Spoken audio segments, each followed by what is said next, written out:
Okay.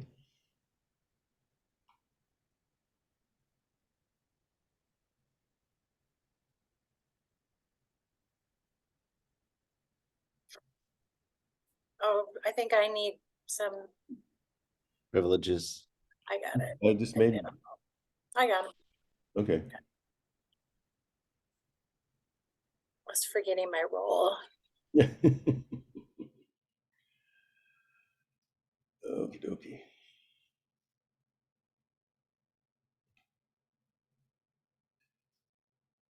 Hello, Julie. Seems frozen.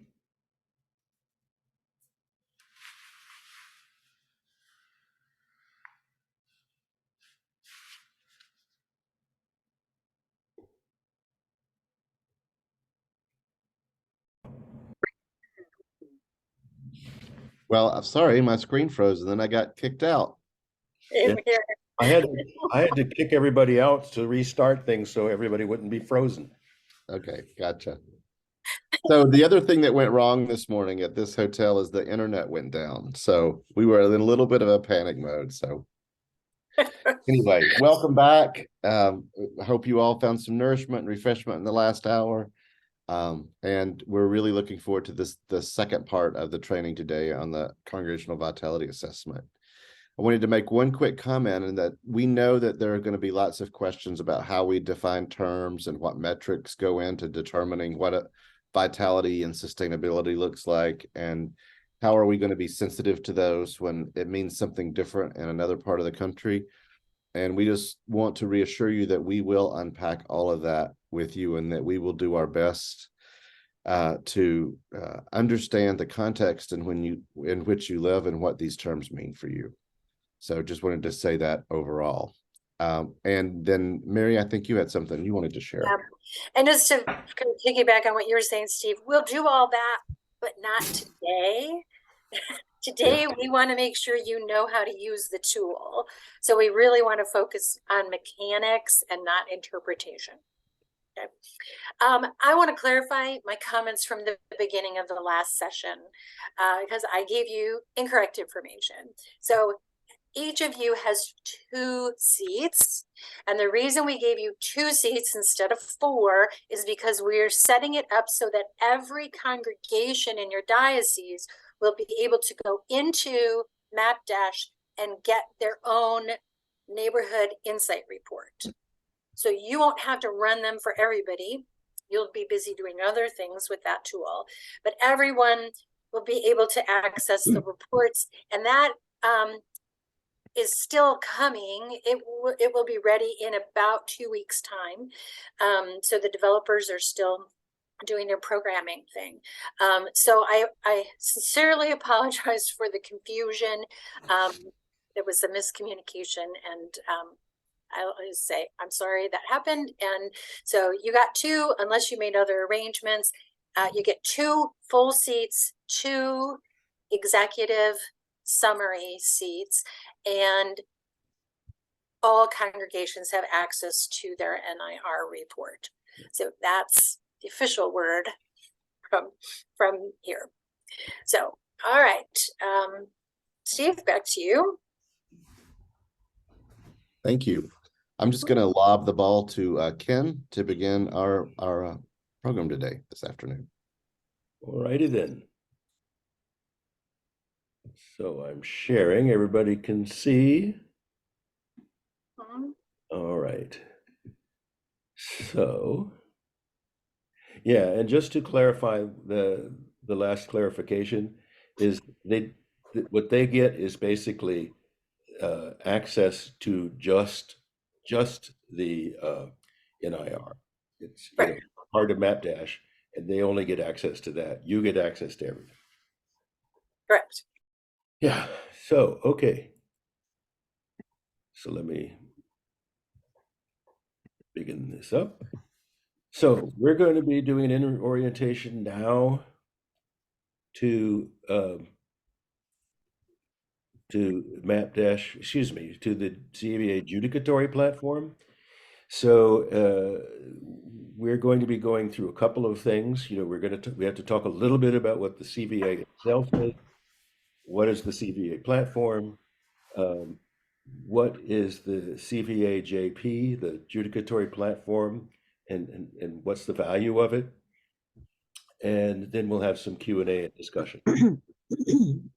So the CVA, what is it? It's an online diagnostic inventory. It assesses congregational vitality and sustainability. And just a clarification is that sustainability is a predictive measure. It looks at the trends in the community for 5 years looking out. That's what when we think about sustainability, in MapDash, what they're showing you there is what they should be able, how sustainable they should be able to be given the community around them. But again, we'll help you with that. So it was developed by us at the FaithX project in collaboration with ECF, and the CVA is available to all congregations, denominations, and faith traditions for free. It's based entirely on research. It was beta tested with hundreds of congregations. It includes an analytic report with scores, comparisons, and positively framed recommendations for improvement. We've designed it so that there are options for being both interdenominational and interfaith, and we update it annually if new research has come out. So this time you don't have to listen to me the entire time. I'm going to play you 2 videos today. This one is about the congregational vitality assessment and how one congregation in the Diocese of Arizona has used it.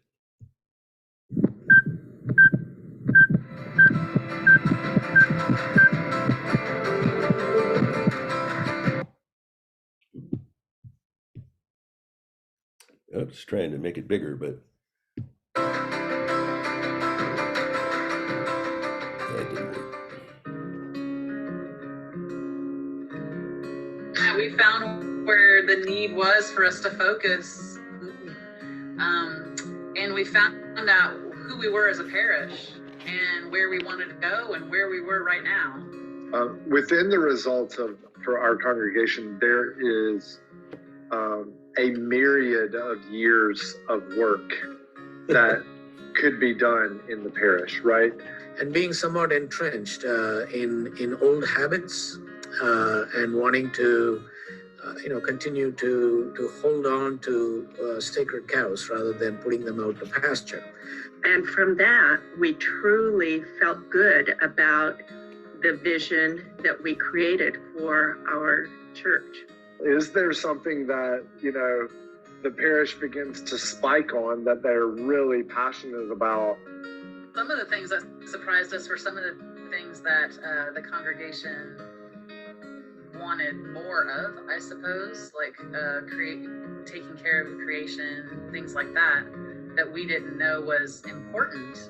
I was surprised by some of the particular results as to the demographics of the kinds of diversity that we would find.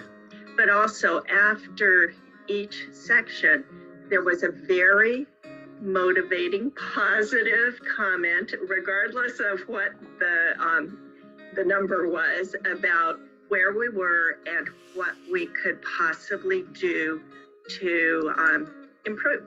This is not a tool that's supposed to tell you all the things you did wrong. It's to tell you where your opportunities for growth are. Out of that has emerged some clear priorities, basically committing the congregation to be more intentional in building a multi-generational, multicultural religious community. And we got into conversations. At the end, they were like, this was great. This was actually really insightful, and we learned a lot, and we enjoyed having these conversations. One thing was clear, Ken, that this was put together by people who are actually involved in congregational ministry, that the practicality of some of the questions and the relevance, I think, made a huge difference. And part of that discernment was to not spend 5 figures on a consultant, but to create a process that the parish could do for itself. designed it to be revisited over and over, we are definitely going to do that. There's going to be lots of revisiting on that, because each year we can even go back to it and say, okay, what do we want to focus on this year? To look at this initial assessment we did as a benchmark, and then being able to see what kind of progress are we making, where are we not making progress, and might need some more energy from our vestry leaders, etc. Say absolutely yes, that there's no downside to using it.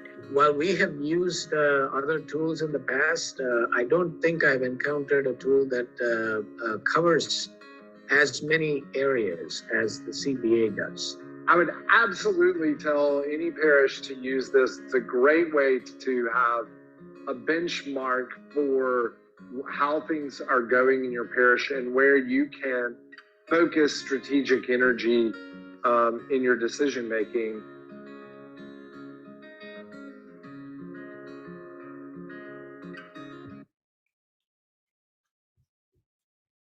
So obviously, the other person talking was not like an assistant pastor at that church, but was actually a Unitarian minister whose name is Abi Jalamanchi.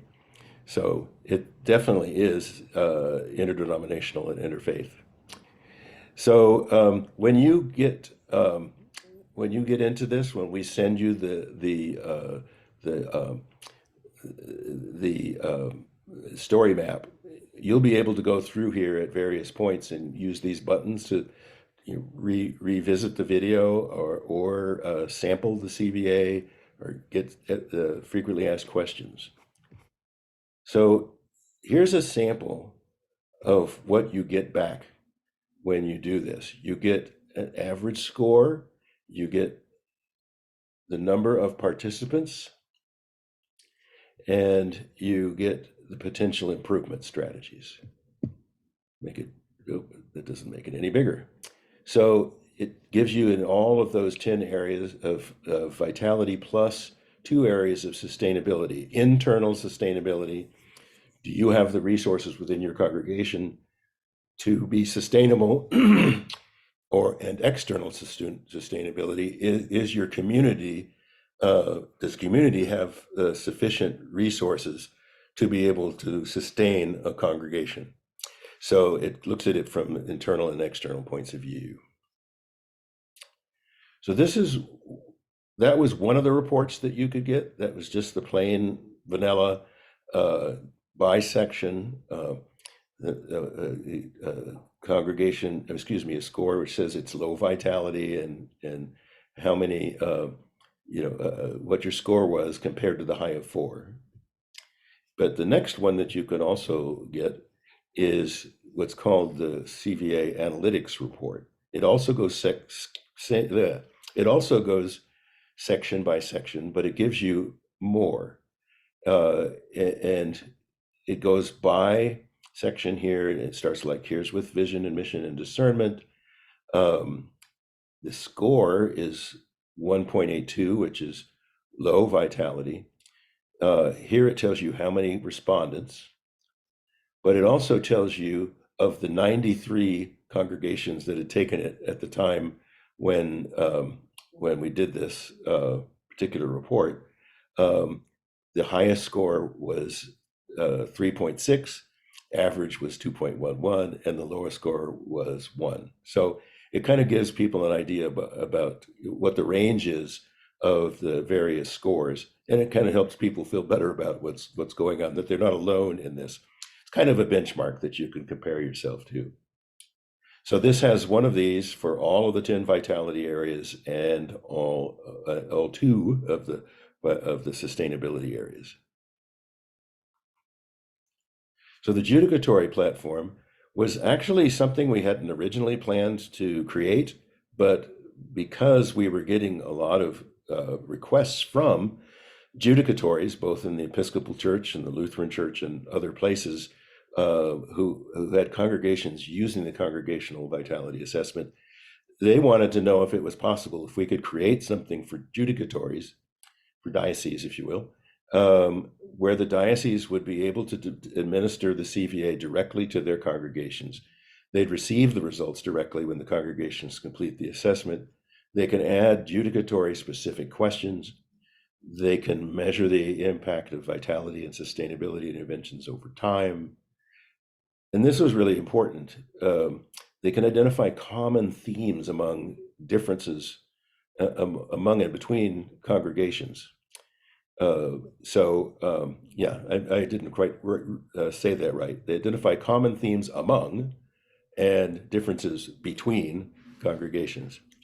And then they can sort the results. You have the ability with tags that we will create for you that you can analyze by inventory sections, by question, by congregation size, urbanization category, regions, however makes the most sense for you all. So we, as part of the process of onboarding you, we help you do that. So so now I want to give you let you look at a video about what's on the back end of this that you'll have access to for working with your congregations.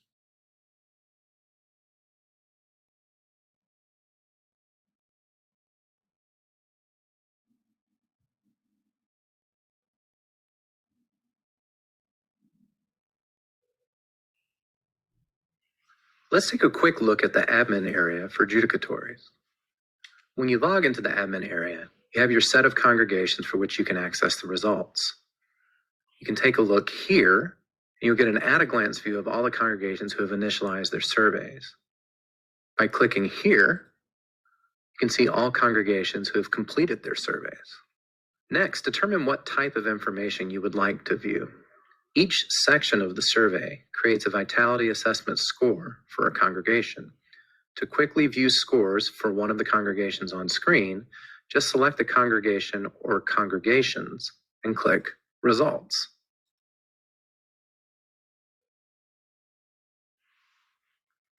You will see section by section scores. The numerical score is out of 4, and you will also see a summary title of that score. Click this to see details on this score and to read the prescriptive paragraph.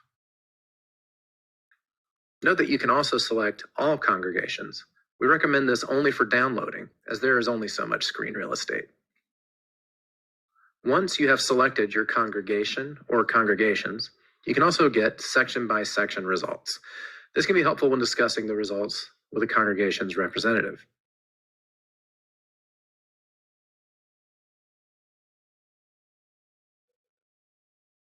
Finally, you can go so far as to get question by question results for any congregation or for all of your congregations.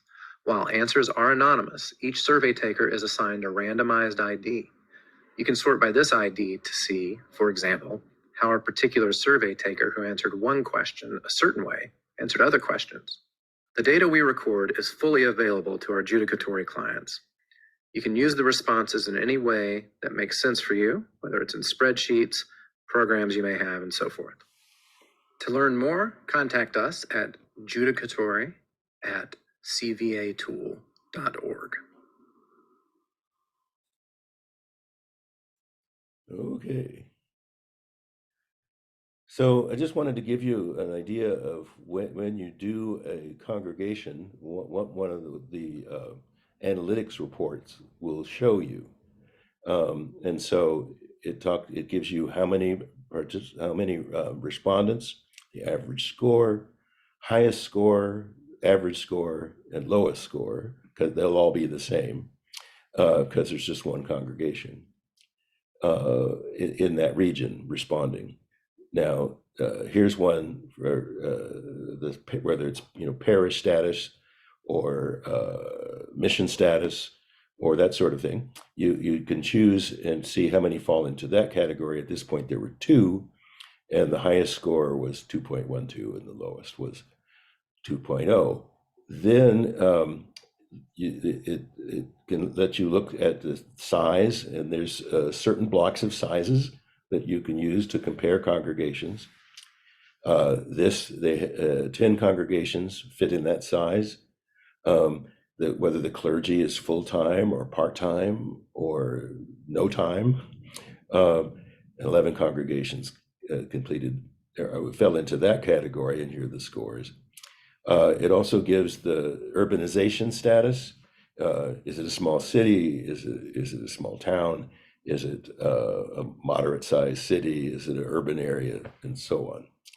And it also gives you whether they have an endowment. And here's the same thing for all those. Then it kind of goes through section by section. So this is a really useful thing when you begin to look at what are the kinds of common themes that congregations are having, and if you're going to pull together, a group of congregations to work together, a community of practice, if you will, you could do it by region. Well, you could do it by status or size, or urban, rural sort of thing.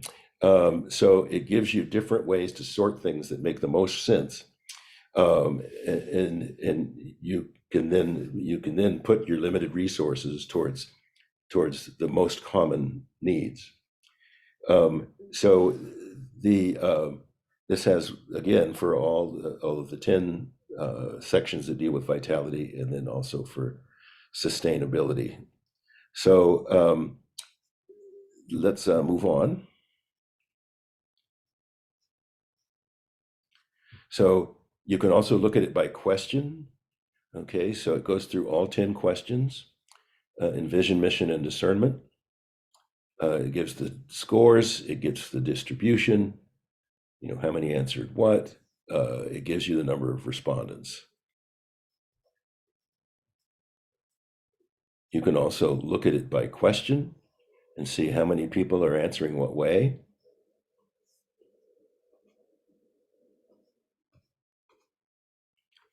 So what is the value? I mean, what we're talking about here, there's two ways you can look at value. One is the monetary value. And that's probably the least important way.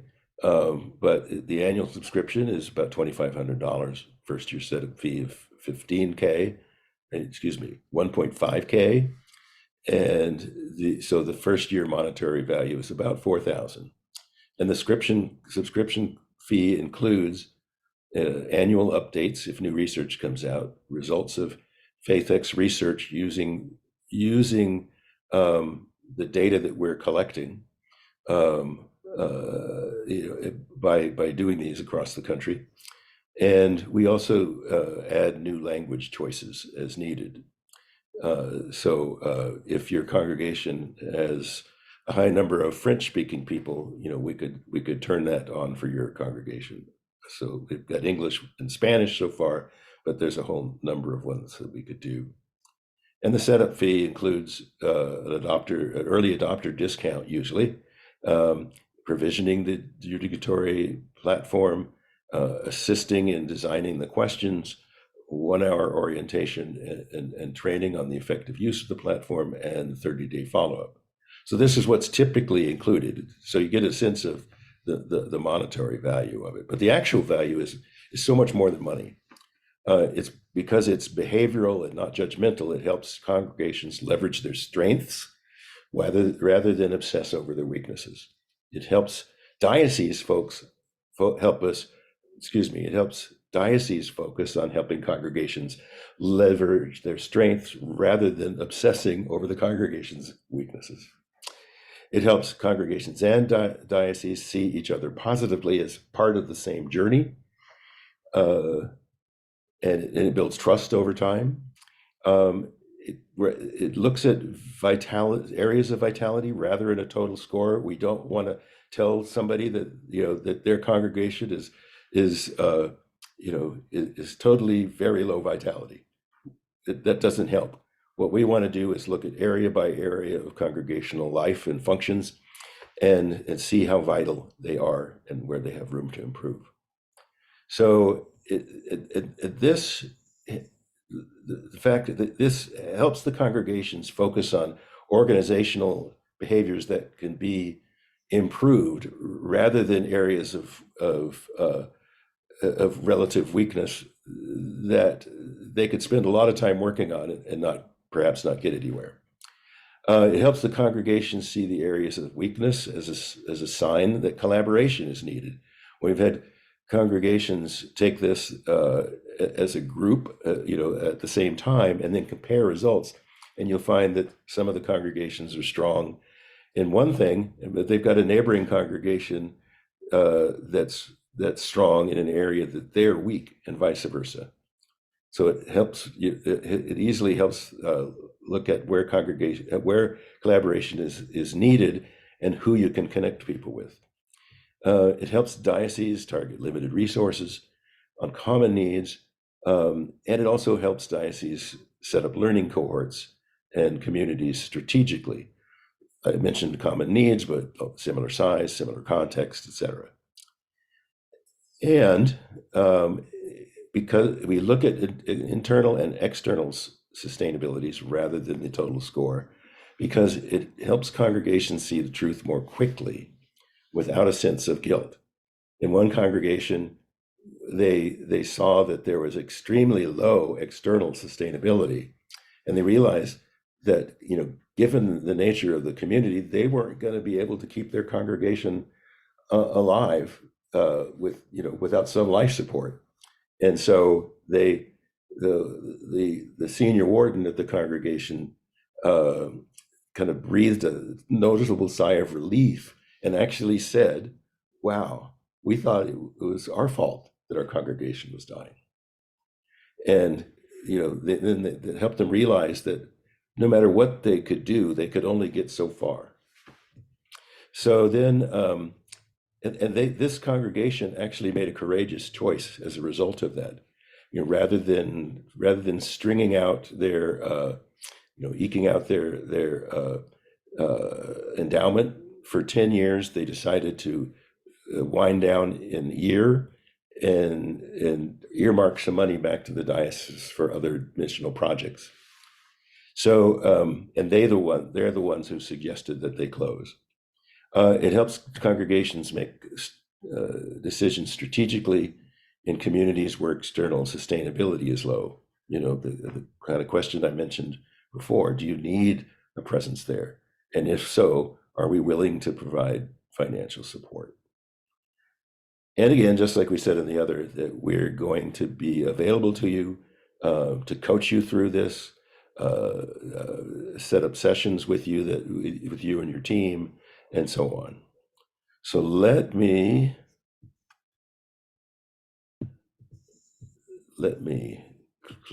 stop sharing, and we can take some questions.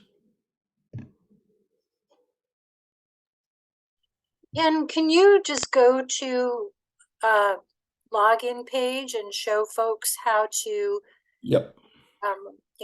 set up a congregation to take the vitality? I'll share again. And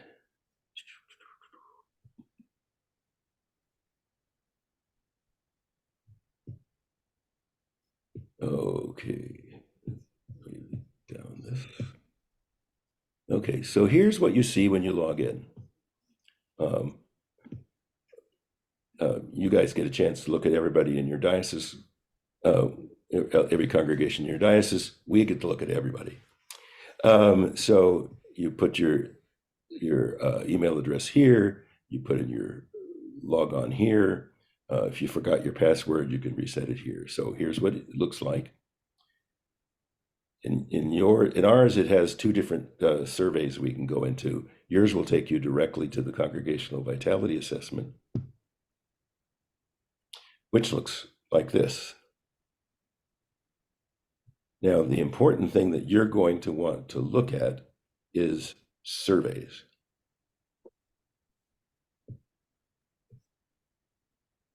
Excuse me. Scroll that up so you can see. So you can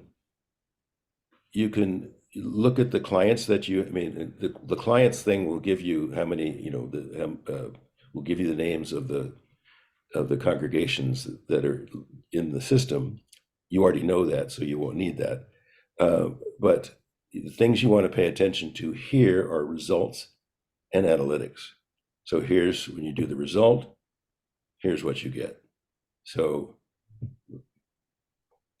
we use Oklahoma again, not to put anybody on the spot. And there you go. And we'll again choose Oklahoma. So here you can click on where it says active. If there was any that were still taking a CVA in your diocese, it'll give you an opportunity to prod them to get it done, because there's usually a 14-day period in which they have to complete. They'll initialize it, and then 14 days after the 14th day, the next day, they'll get access to their report. But you can also look at those who have concluded their reports. Concluded their concluded surveys. Oh, that's right. I need to actually open up the churches. So let's just do all, and let's do results. Oh, please select a section.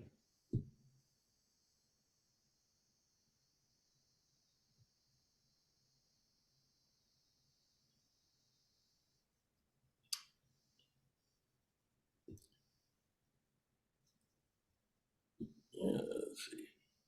This should show the concluded, but it's not. That's because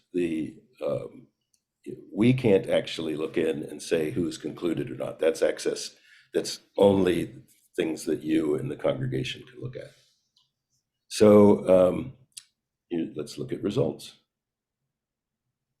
So there are let's look at survey questions.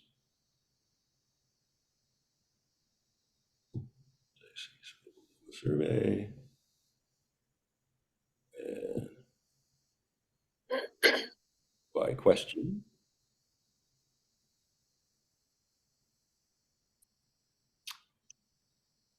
Okay. There. So this, if you do all the congregations and you print out how they do on specific questions, this is the response to the questions that you asked.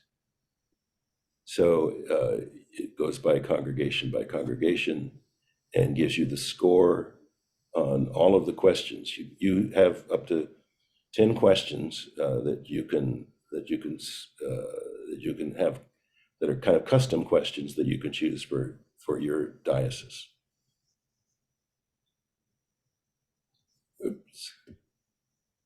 So the other area to look at is, excuse me, I need to go down further.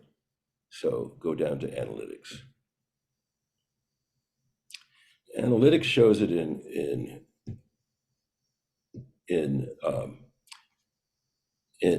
visual form. So here's Diocese of Oklahoma. Let's choose the congregation. So let's choose All Souls, Oklahoma City.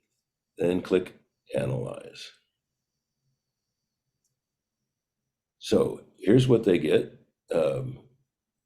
It gives the region, the status, the size, whether they have a full-time priest or not, the clergy status, the city status, major city, endowment, no. Since this average score is something that is in the process of being added right now. So you'll be able to do averages for multiple congregations. So so what this will show you, excuse me, let me clarify that. If you were to have multiple congregations, that's when something would show here. It'd be the average of those congregations, the average score of those congregations. But if you just are looking at one, then obviously, the average is going to be the same no matter what. So it's this gives you the highest and the lowest scores, and this is telling you the number of congregations You know what? I was misreading this because I didn't have it up all the way. But um, I think I have pulled up the place to initiate the surveys, which I think would be helpful for people to kind of see the starting place as opposed to just the back end.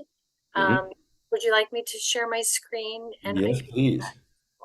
Yeah. Let's make sure I go.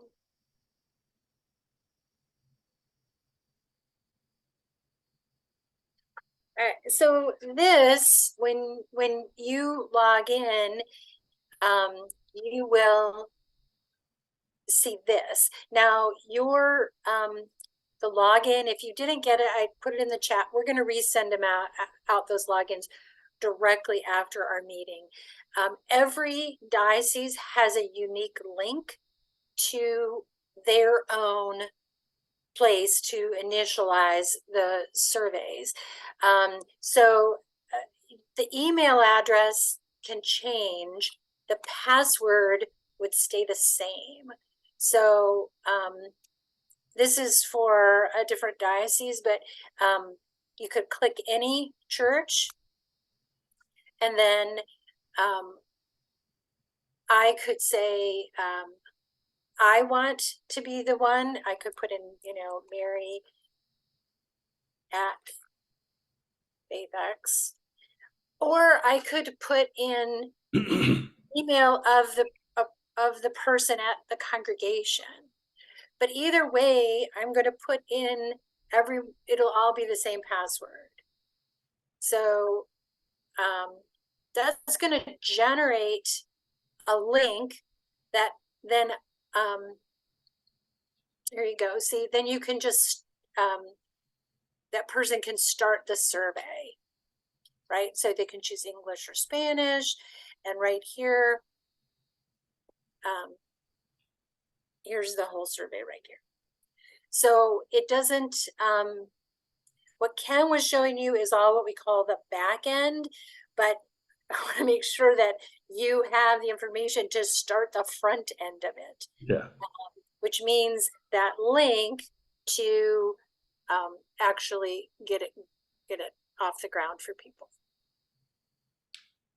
Now it's a two-part thing when you do it for a congregation, is that you initiate it, and then it sends you another URL to send to everybody else in the congregation. So the initiator takes it by themselves, and everybody else, there's a right. So if I go back and check my email right now, there's a link in it. I have an email from the CVA that says share this link with your congregation.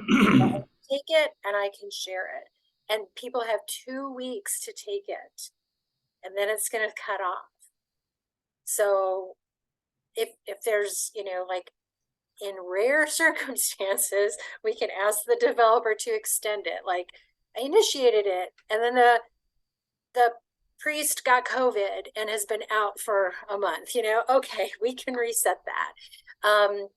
But by and large, it's 2 weeks, and you want to encourage people to not just say, hey, everybody, here's the link, please take it in the next 2 weeks, but to be intentional about inviting a cross-section of the congregation so that maybe you ask some people who haven't been there for a while to take it, as well as the people who would always respond to it and the people who would think you must be talking about someone besides them, because they're surely not going to do it, right? So all generations, all kinds of diversity, male, female, everything, so that a good cross section of the congregation is heard from.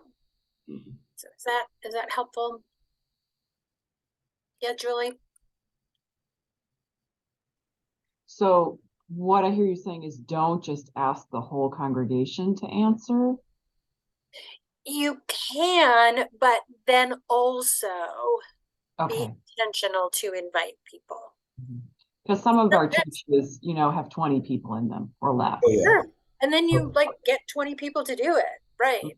But Right. you also, I mean, we're talking about small congregations, but every congregation has that subset of people who will respond to everything and some people who won't respond to anything, you know, so you want to do it. So can you edit the questions? Not at this point. If you already submitted your custom questions to us, we can't go back and change those right now without an additional cost. So yeah, Pam, I'll look at who has your login information. We'll see if we can't get you set up with that. Okay, if you could make sure Christopher is on there with Mary, because he's on our diocesan staff. He would be the next best person. I know could, I'm listed on the name, but I don't have any. I went back a couple times through different emails, and I don't have the.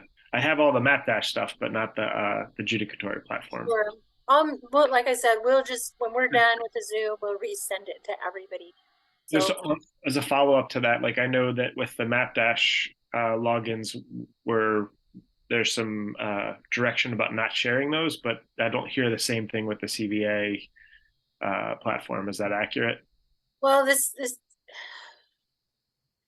eventually, like you can have every single congregation take it. If different people on your staff are clear about how to initiate it, that's fine. It's not the same as the seat in MapDash. So you can have different people on staff or on your team initiate surveys. That's fine. we kind of hope that you actually will use this with all of your congregations eventually. Yeah, But it's always better to dream big, but start small. Yeah, obviously, like the first ones that make sense to do will be the ones that are part of your cohort, your VIP cohort. But you can use it for absolutely all of them.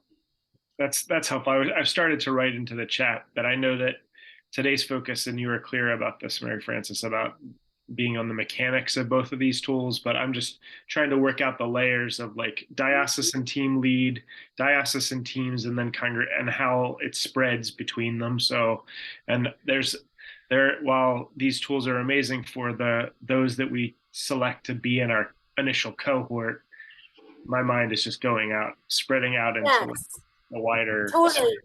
Yeah, so. And so, and that is a nuts and bolts question. Don't worry about it. Both of these tools, I mean, it would be horrible stewardship to only use these tools for the 10 congregations that are going to be part of the VIP. You know, like use it fully in your entire diocese as much as you have the capacity to, right? But they're so powerful. And that's why, like, we want to help coach you individually. We'll have, we were talking after the last session that we're just going to offer some more like MapDash info sessions for people that's voluntary. It's not going to say you have to come, but if you want to learn more about how to use that tool, show up, because that is like an old computer that would take up a whole room, you know, like at NASA, like it's that. And we tend to use it like our brains, only a small portion. So we want to teach you to use the full scope of it. The CVA as a tool is much simpler to use, but it's still very powerful in its results and what it helps congregations know about themselves. So MapDash, what you know about your neighborhood. CVA, what you know about yourselves. And those are the two super important parts. But yes, use them widely.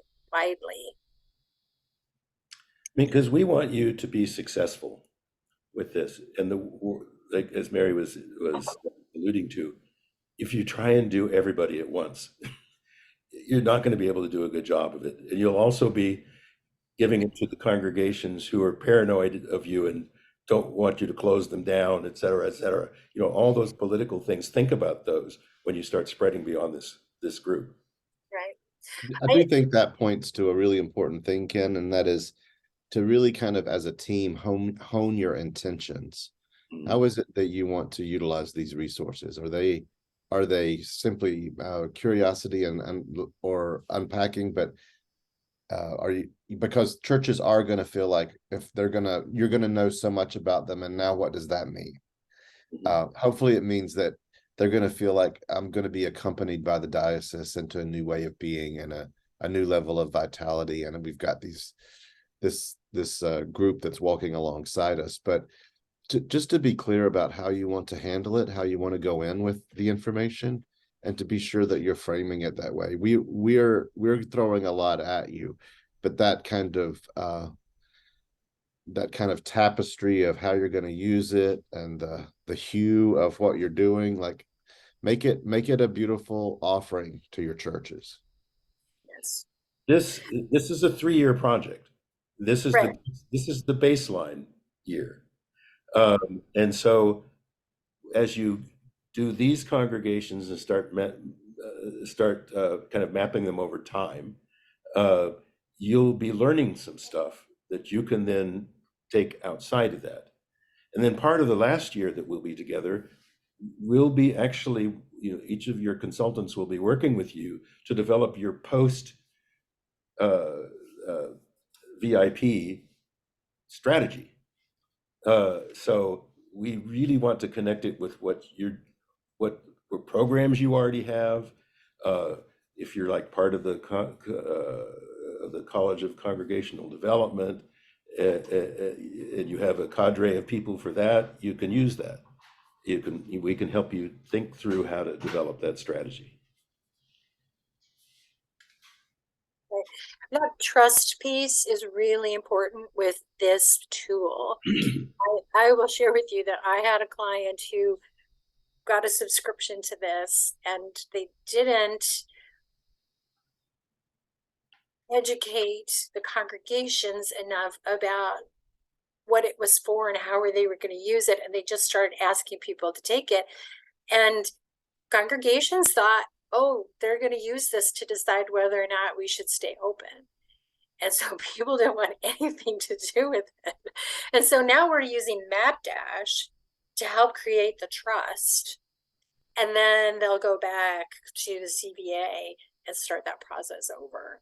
But it's a little bit of backtracking. So yeah, use it, but you have 3 years to use it.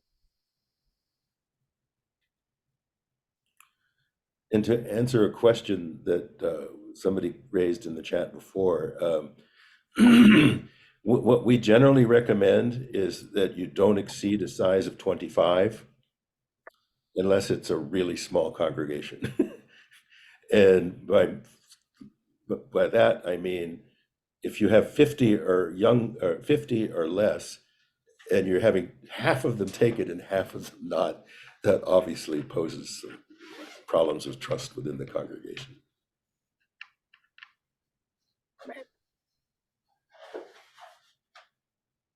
Are there other questions? Sorry, can you clarify that, Ken?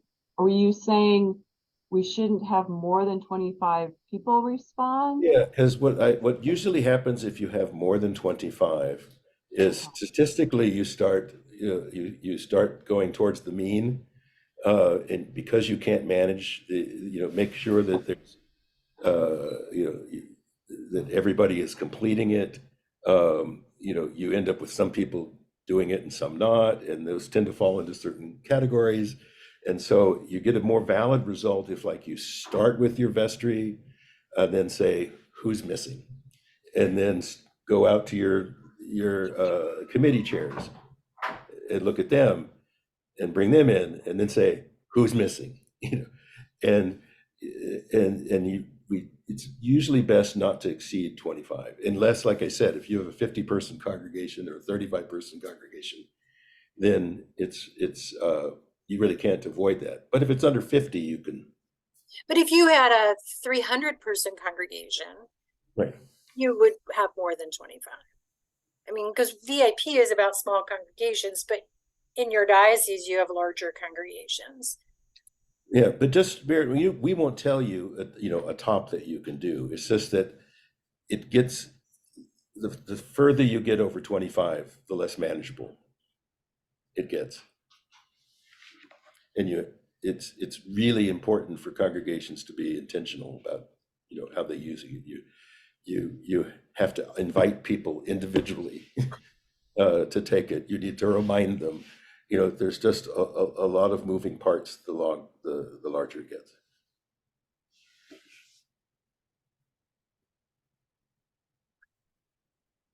Okay, any other questions about the CVA?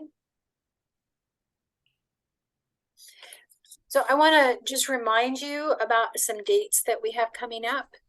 So next week on the 16th, we have the congregational information session. So this is purely for congregations who are thinking about applying for the program and want to know more about it. So it's going to be very informal Q&A. We'll do a little introduction and then just let folks ask their questions. So please feel free to share that link to anyone that you would like to be part of that conversation with us. Then on the 23rd of March, we're going to introduce you to the version of the CVA that is it's the JVA, Judicatory Vitality Assessment. So it will be how we invite dioceses and other judicatories to assess themselves for vitality. So we're going to introduce that to you on the 23rd.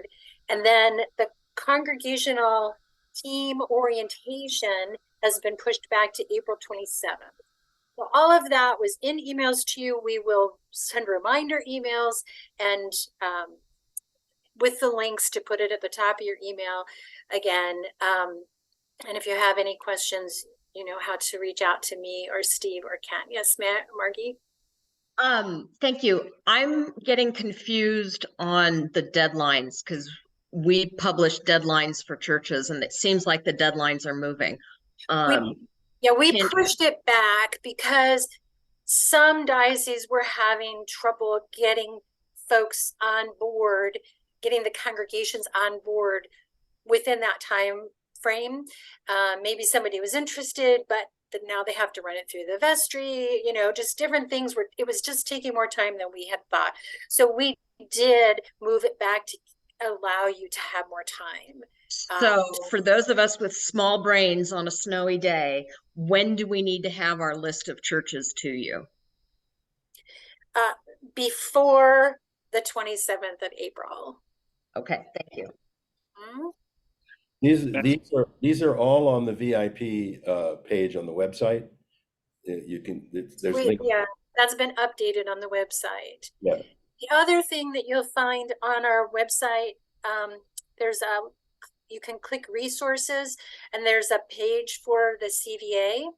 Something that congregations often ask for is a list of the questions. And there is a link to a PDF of all the questions in the CVA. There's a link to a sample report, so you can access those as well. Mm-hmm. Thanks, Steve, for popping that in the chat.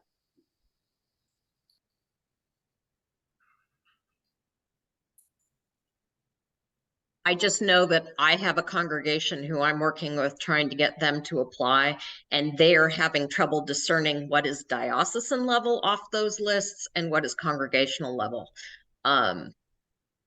So okay. I'm just trying to suss it out because there is confusion abounding. Yes. Thank you. I tell you what, if you wanted to print off that page and mark parts that you think is confusing, we'll do our best to make it less confusing. Okay, thank you. Margie, if you have questions, just feel free to reach out to me. Okay. I just have a very enthusiastic but confused parish who's trying to discern if they're going to participate, and the list of questions I got this week was large. Well, you might also want to invite them to our conversation next week. Trust me, I've put it on their calendars, but right. That's good. That's good. So, hey, I know our time is up. We do have one more question that just popped up from really, it's more of a comment, and I don't think it's anything that can be changed right away. But I do think the language of judicatory it can be confusing for just kind of an average person in the congregation, that it's like, what does that mean? That has to do with judging and a law court. So I know that the church larger and administratively uses it, but I think it's confusing terminology, frankly. It's Just a thought. very challenging because as Ken highlighted at the beginning, this is a tool that's used far beyond the Episcopal Church. So we can't really call it a diocesan, platform or a diocesan vitality assessment, because that doesn't apply to Lutherans or UCC folks or Presbyterians. So it is kind of it's a word that is understood across denominations, while perhaps not at the congregational level. But one thing that we're thinking of doing, based on some feedback that we've gotten, is that we might at the very beginning of the thing, say when we refer to judicatory, we mean diocese or synod or whatever. But yeah, it was kind of frustrating because we were like, if we choose if we refer to it as diocese, we lose everybody but the Catholics. If we call it a synod, we don't lose a whole bunch of more people. So it's a terrible word, but it's the only generic word. I voted for mothership, but nobody came on. Well, see, in the Lutheran world, they would say that's Chicago, not, or New York for the Episcopalians, not local. So, yeah. But fortunately, you folks are the ones you most will hear that language. We're not going to use it a lot when talking to congregations. So, hey, if you need to go. I know our time is up. If you want to stay and ask more questions, we'll hang out for a few more minutes. Thanks for your time today, guys. Thanks for the offer to hang on, because I'd like to just run something by you all. Thank you. This is real exciting, I think. Great. Thank you.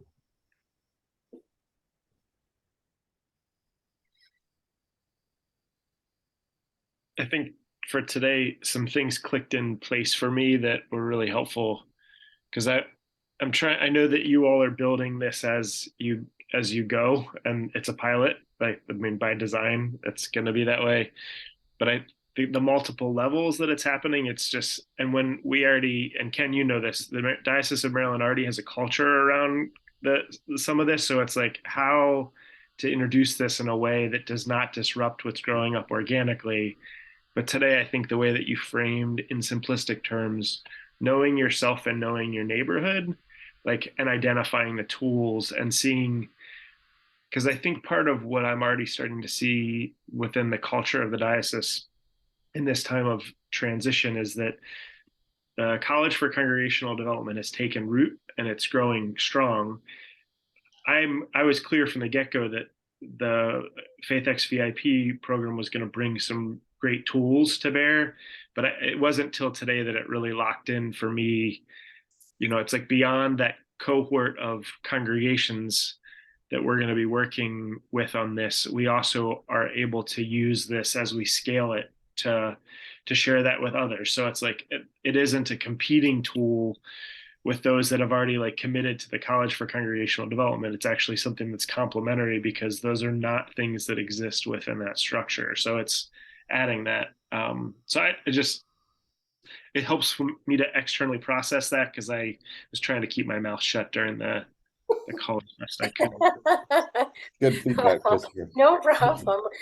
I for one, I'm glad to hear that those things were clicking for you. Yeah, it's good, because I took the break between to meet with our small group, our team, and I get these different people at different levels, because we recruited people that are lay, and clergy, retired, and but they're all really talented, and so they're all really busy, and so I'm trying to get it clear for them. And I know the other glitch on our end is that Mary Sulerud has taken the lead on this, and with her on sabbatical and then transitioning stuff as well, it's just, so please, bear with us as we try to. I was really glad that Pam was there, and she's so vocal about the questions that she asks. She's the chair of our Congregational Vitality Committee, and she's just got a really clear voice. She knows, smart as all get out. So I just want to say thanks and tell you that I'm getting it more today than I did because I missed the last one. So anyway, thank you. Thanks, Christopher. Awesome. Thanks, Christopher. Appreciate And I'll it. follow up with you. I know I'm trying to get through this week of all of our meet and greets with bishop candidates, but I want to get on your calendar to meet and talk further. Okay. I'll look forward to it. All right. Bye-bye. Have a great week. Thanks, Christopher.